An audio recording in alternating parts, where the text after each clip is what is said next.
नमस्कार, आप देख रहे हैं द क्रेडिबल न्यूज। मैं हूं शालिनी। क्या ईडी वाकई विपक्षी नेताओं को चुप कराने का हथियार मात्र रह गई है? क्योंकि दिल्ली की अदालत के एक ताजा फैसले ने इस बहस को फिर से गरमा दिया है।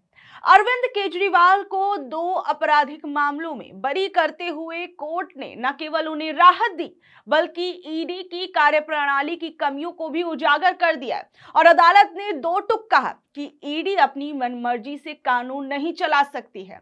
जांच एजेंसी ने केजरीवाल पर आरोप लगाया था कि उन्होंने 6 समन को नजरअंदाज किया, लेकिन कोर्ट ने साफ किया कि केवल पेश न होना जानबूझकर कानून की अवहेलना नहीं माना जा सकता।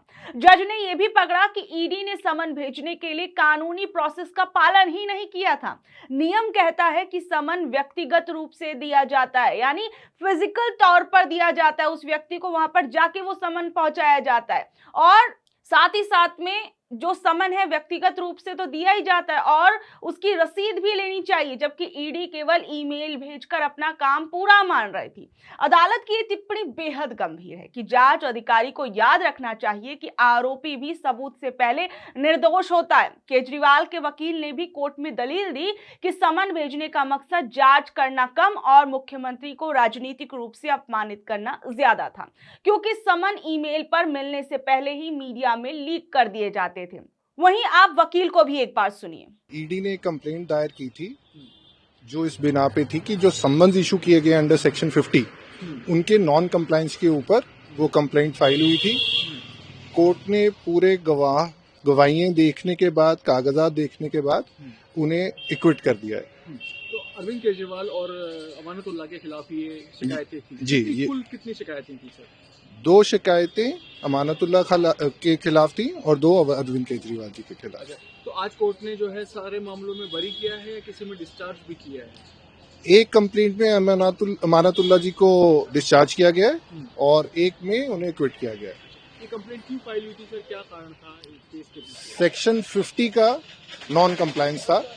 सेक्शन 50 में जो सम्मन इशू करती है ईडी, उसका नॉन कंप्लायंस था। किस मामले में सम्मान इशू किए गए थे सर दोनों नेताओं को? उनके खिलाफ जो ईडी की कार्रवाई चल रही थी उसमें सम्मन इशू किए गए थे। तो क्या सर अब कोर्ट ने आप लोगों को बाउंड डाउन भी किया है, कोई बॉन्ड वगैरह भरवाया? वो एज पर प्रोसीजर होता है जी। वो भरवा दिया गया। जी देखिए, एक तरफ विपक्ष ये आरोप लगाता है कि ईडी जो है वो केंद्र सरकार का राजनीतिक हथियार है। वहीं अगर आप कुछ आंकड़ों पर नजर डालेंगे तो आप भी बहुत कुछ समझ पाएंगे, जैसे कि चुनिंदा कार्रवाइयां।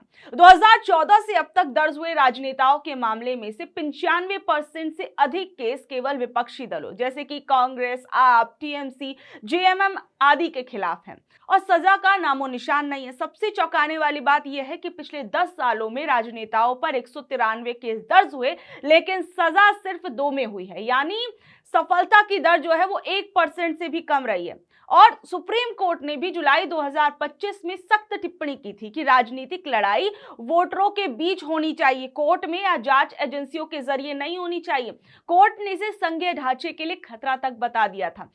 आप खुद देखिए कि केजरीवाल, हेमंत सोरेन, मनीष सिसोदिया और सत्येंद्र जैन जैसे नेताओं पर हुई कार्रवाइयों ने इस धारणा को जन्म दिया है कि ईडी का इस्तेमाल भ्रष्टाचार मिटाने के लिए नहीं, बल्कि चुनाव से पहले विरोधियों को कमजोर करने के लिए किया जा रहा है। और जब सजा की दर इतनी कम हो और हजारों केस सालों तक पेंडिंग रहे तो ये सवाल उठना और भी लाजमी हो जाता है कि क्या इन केसों का मकसद सिर्फ विपक्षी नेताओं को जेल में डालकर उन्हें सत्ता से दूर करना है? बीजेपी इन आरोपों को खारिज करती है, लेकिन कोर्ट के ये फैसले और गिरते कन्विक्शन रेट से एक अलग ही कहानी बयां हो रही है।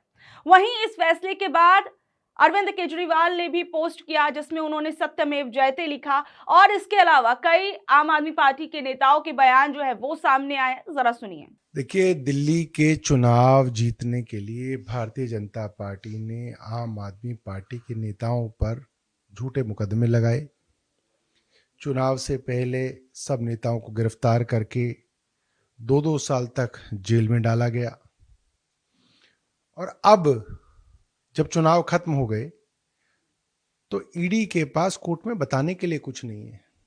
अलग अलग मामलों में ईडी सिर्फ समय मांग रही है। मुख्यमंत्री को गिरफ्तार भी किया जा सकता था या नहीं किया जा सकता था, उस मामले में भी ईडी बार बार जो है कोर्ट के अंदर समय मांग रही है। और इस मामलों के अंदर 2 मामले हैं जिसके अंदर अरविंद केजरीवाल जी को बरी कर दिया गया है, यानी कि कोर्ट ने माना है कि ईडी का ये मुकदमा बनता ही नहीं था। तो मुझे लगता है कि ऐसे समय में, जब हमने दिल्ली में भी देखा कि कोई जज अच्छा फैसला दे देता था तो उसको तुरंत ट्रांसफर कर दिया था। अभी संभल में हमने देखा कि भारतीय जनता पार्टी के पोस्टर बॉय, एक पुलिस अधिकारी के ऊपर एक एफआईआर दर्ज करने का मामला हुआ तो संभल के जज को ट्रांसफर कर दिया। ऐसे माहौल के अंदर इस तरीके का फैसला आना एक भारत की जुडिशियल प्रोसेस के लिए एक बड़ी बात है। अमानतुल्लाह खान को ही राजधानी कोर्ट ने बरी किया है। मैं मानता हूं कि जितने भी मुकदमे भारतीय जनता पार्टी की ईडी सीबीआई ने किए, चाहे वो सत्येंद्र जैन पे हों, चाहे वो मनीष सिसोदिया पे हों, चाहे वो अमानतुल्लाह खान साहब के ऊपर हों, तमाम मामलों के अंदर आप देखेंगे ईडी के पास सबूत नहीं है। ईडी के पास एक पीएमएलए का कानून है जिसमें बिना सबूतों के ये लोगों को साल साल भर जेल में रख देते हैं। सिर्फ वो गीदड़ भपकी है कि आपको जेल भेज देंगे जी, आपको परेशान कर लेंगे। अगर आप उस डर से बाहर निकल गए तो ये कुछ नहीं कर सकते आपका। सर, किरारे की स्थिति, एक सेकंड। सर, किरारी और उसके आसपास की कॉलोनियों में पानी, सीवर का पानी भर रहा है, लोग परेशान हैं। प्रवेश वर्मा ने प्रेस कॉन्फ्रेंस किया और इसका जो कारण है वो आम आदमी पार्टी है, क्योंकि आम आदमी पार्टी ने कोई काम नहीं किया। प्रवेश वर्मा एक नंबर का झूठा आदमी है। उन्होंने चुनाव लड़ने से पहले अपनी नई दिल्ली की जनता को 1,000 रुपए के कार्ड बांटे कि मैं जीत जाऊंगा तो हर महीने हर महिला को 1,000 रुपए दूंगा। दिए प्रवेश वर्मा ने कभी? प्रवेश वर्मा जा नहीं रहे उन औरतों के पास, क्योंकि वो ढूंढ रही है प्रवेश वर्मा को। और यहां तक किराड़ी की बात है, वहां पे आप अपना कैमरा ले जाके इंटरव्यू कर लीजिए लोगों से, और अभी तक जितने इंटरव्यू आए हैं सब में सब लोग कह रहे हैं कि भाई साहब ये 4 महीने 5 महीने से समस्या है। और क्यों है वो भी बिल्कुल साफ है। भारतीय जनता पार्टी की डीडीए दिल्ली वालों को धोखा देने के लिए जो भलसवा लैंडफिल है, जो भलसवा में जो कूड़े का पहाड़ है, उसको कम करने के लिए फर्जीवाड़ा कर रही है। ट्रकों के ट्रक, सैकड़ों ट्रक रोज भलसवा से कूड़ा भर के यहां पे जो डीडीए की खाली जमीन है उसके अंदर कूड़े की भरत कर रही है। और आप कभी भी यूईआर से जाते देखिए, आपको सैकड़ों ट्रक दिख जाएंगे जो ये कूड़ा वहां पे भर रहे हैं। इनके कूड़ा भरने की वजह से शर्मा कॉलोनी और आसपास की कॉलोनियों का जो पानी का निकास, जो नेचुरल निकासी जो उनकी होती थी, वो होनी बंद हो गई है। और अब सवाल हमारा एलजी साहब से, उनके अधीन डीडीए, एलजी बताएं कि किसके आदेश पर भलसवा से कूड़ा वहां पे भरा जा रहा था। मुख्यमंत्री बताएं। ऐसा तो नहीं हो सकता कि बिना आदेश के हो रहा है। भाई सैकड़ों ट्रक लगाए गए हैं, सरकार और डीडीए उनकी पेमेंट कर रही है, वो भलसवा से जाके रोज कूड़ा उठा रहे हैं और यहां भर रहे हैं। यहां पे जेसीबी मशीनें लगी हुई हैं, तो किसी के तो आदेश पे हो रहा होगा। इस पे तो बाकायदा पैसा खर्च किया जा रहा है। तो एलजी इसका स्पष्टीकरण दें कि एलजी ने क्यों करवाया। और दिल्ली की सरकार, हमारे एमएलए जब चिट्ठियां लिख रहे हैं, दर्जनों चिट्ठियां लिख चुके हैं कि भाई यहां पे आप जो कूड़ा भरवा रहे हो उससे लोगों के घरों में पानी भर रहा है, या तो आप कूड़ा भरना रोको या आप उसकी निकासी के लिए जो डीडीए की जमीन है उसके अंदर ड्रेन बनाए। दोनों ही नहीं कर रहे हैं। तो ये तो खुल्लम खुल्ला जो है गुंडागर्दी। और मेरा मानना यह है भूमि माफियाओं से मिलके ये पूरा का पूरा काम किया जा रहा है। ये लोग चाहते हैं कि जो गरीब आदमी है, क्योंकि देखिए यूईआर आने के बाद वो जमीन जो है हजारों करोड़ की जमीन हो गई है जो कौड़ियों के दाम में मिल रही थी। अब भूमि माफियाओं की उस जमीन पर नजर है।